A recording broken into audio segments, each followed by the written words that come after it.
নমস্কার, পশ্চিম মেদিনীপুর থেকে পুতুলের হোম কিচেনে আপনাদের সকলকে জানাই স্বাগত। আশা করি আপনারা সকলেই খুব ভালো আছেন, আমিও খুব ভালো আছি।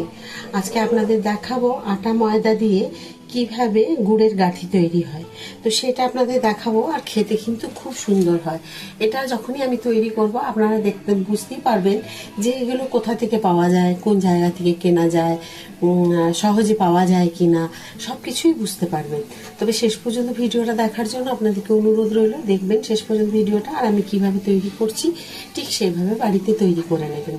তো দেখুন, আমি গুড় ফুটতে দিয়েছি, এই গুড়টা গলে গেলে আমি ছেঁকে নেবো। আপনারা তো জানেন আমি গুড় গলিয়ে একদম ছাঁকনি দিয়ে ছেঁকে নিই, কারণ প্রচুর নোংরা বেরোয়।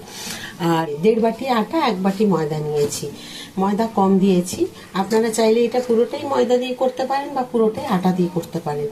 তো আমি 1.5 বাটি আটা আর 1 বাটি ময়দা নিয়েছি, নিয়ে আগে ভালো করে এটা মিশিয়ে নিচ্ছি। এই যে একটু জোয়ান নিয়ে একটু হাতে এভাবে ঘষে আর দিয়ে দিলাম একটু তেল। আপনারা এখানে ডালডা বা ঘিয়ের ব্যবহারও করতে পারেন। দিয়ে দিলাম একটু কালো জিরে। এবার দেখুন, আমি এগুলোকে সব খুব ভালো করে হাতে একটু মেখে দিই। তবে একটু খাবার সোডা, এটা আমি দিতে ভুলে গেছিলাম। এবার খুব ভালো করে মিশিয়ে আর এগুলোকে মেখে নেব। তবে মাখতে হবে খুব শক্ত করে, একদমই নরম মাখা যাবে না। দেখুন কি সুন্দর মাখা হয়েছে। এইভাবে মেখে আমি অন্তত 10-15 মিনিট, বা যদি হাতে সময় থাকে আধ ঘন্টাও রাখতে পারে। তো আজকে আমার হাতে সময় কম, ওই জন্য 10 থেকে 15 মিনিট ঢেকে রেখে দেব। এসেছি 15 মিনিটেও বেশি হয়নি। তো দেখুন, খুলে দেখে নিলাম। দেখুন কি সুন্দর হয়েছে। এই 15 মিনিটে এইরকম, আরও যদি আধ ঘন্টা অন্তত রাখা যেত তো আরও ভালো হতো। তো আমি আরেকবার হাত দিয়ে এইভাবে একটুখানি ঠেসে নেব। এইভাবে দেখুন, আমি এটাকে 3 ভাগে এটা ভাগ করে নিলাম, চাকিতে নিয়ে নেব। দেখুন এইরকম একটা গোল করে নিয়েছি। অল্প একটু ময়দা, এইটুকু দিলেও হবে, আবার না দিয়েও বেলতে পারেন। আমি একটা দেখিয়ে দিচ্ছি আপনাদের।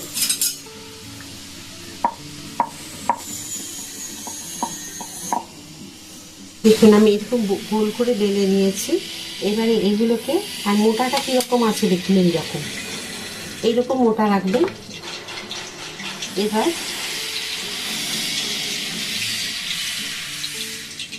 এটাকে সাইডে একটুখানি কেটে বাদ দিয়ে দিলাম, যেটুকু পরে এগুলোর সাথে মিশিয়ে দেব। আবার এই শেষ পাটটা এইদিকে সরিয়ে রাখলাম।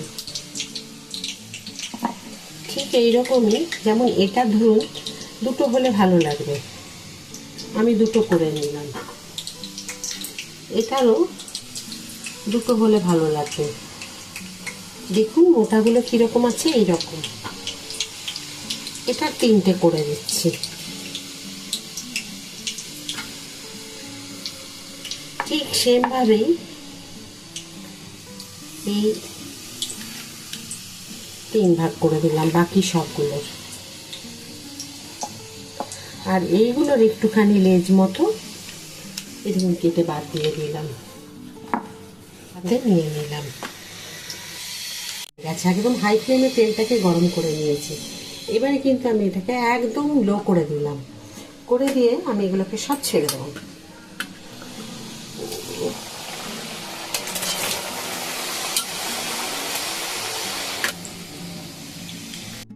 দেখুন এগুলোকে আমি মিডিয়াম ফ্লেমে রাখার পরে হাই ফ্লেমে একবার দিয়ে দিয়েছিলাম 5-7 মিনিটের জন্য। তারপরে আবার দেখুন মিডিয়াম ফ্লেমে দিয়েছি।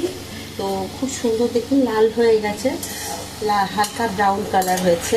তো খুব ভালো লাগছে দেখতে। এমনিতে এগুলো আপনার চায়ের সাথে কিন্তু এমনিও শুধু খেতে পারেন। এই থালার মধ্যে আমি তুলে নেব।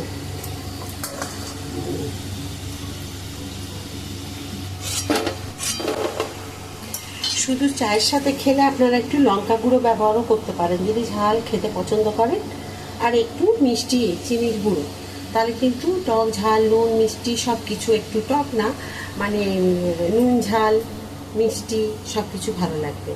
আমি এটা অন্যভাবে করব বলে আপনাদেরকে সেরকম দেখাচ্ছি। এগুলো সাইডে রেখে দিই।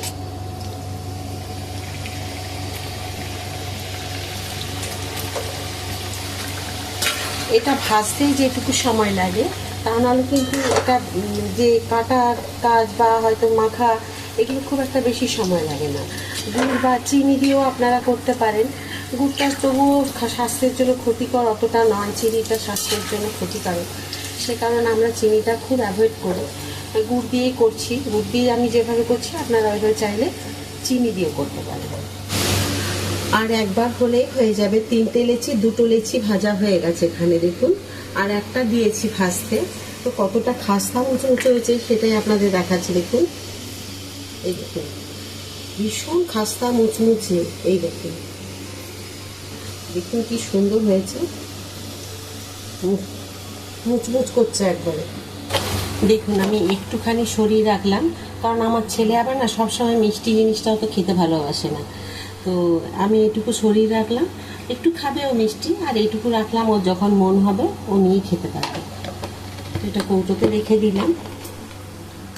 আর এই গুড়ের যে আমি দিয়েছিলাম দেখুন অনেকটা গুড়, সেটা আমি আলাদা তুলে রেখে দিলাম অন্য একটা কাজে লাগাবো বলে।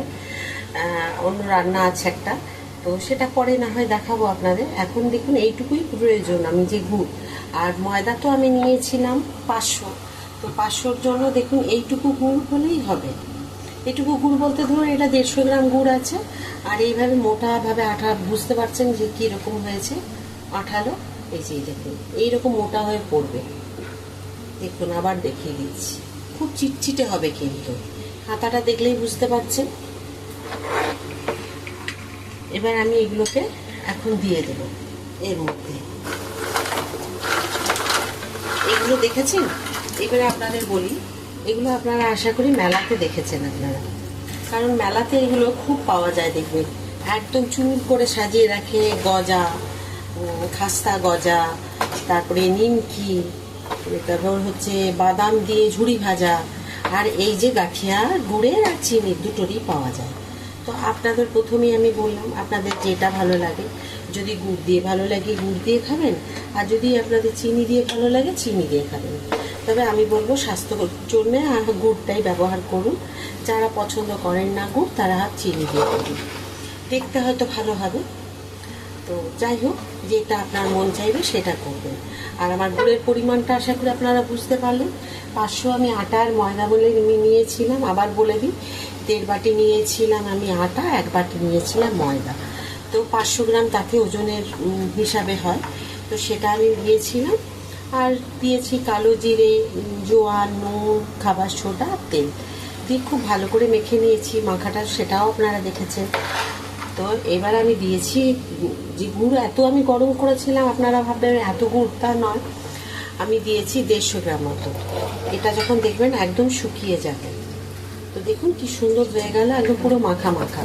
সবার সাথে কিন্তু গুড় পুরো মাখানো হয়ে গেছে, কোনোটাও কিন্তু একদমই সাদা নেই। তো এইভাবে আপনারাও মাখিয়ে নেবেন।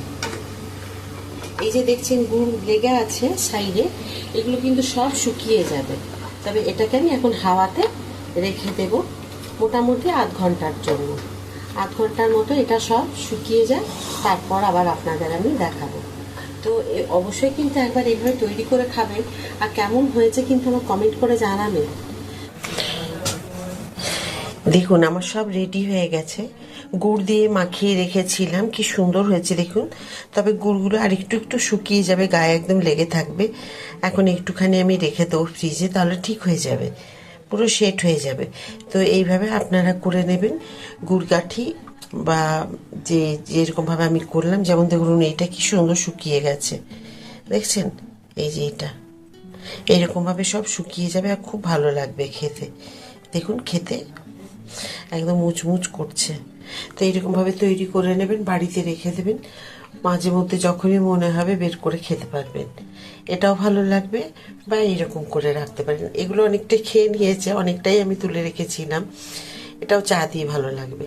তো আপনাদের যেটা ভালো লাগবে, বা এটাকে চিনি দিয়েও আপনারা তৈরি করতে পারেন। যদি বলেন আপনারা আমাকে একটু কমেন্ট করে জানাবেন চিনি দিয়ে কী করে করতে হয়, সেটা আমরা দেখিয়ে দেবো আমি। তো কেমন হয়েছে অবশ্যই কমেন্ট করে আমাকে জানাবেন। যদি ভালো লাগে একটা লাইক করে দেবেন, সাবস্ক্রাইব আর শেয়ার করতে একদম ভুলে যাবেন না। যেমন সাথে আছেন ওইভাবে আমার সাথে থাকবেন। আবার একটা নতুন ভিডিওতে নতুন রান্না নিয়ে আপনাদের সকলের কাছে আমি চলে আসবো। সবাই খুব ভালো থাকুন। নমস্কার।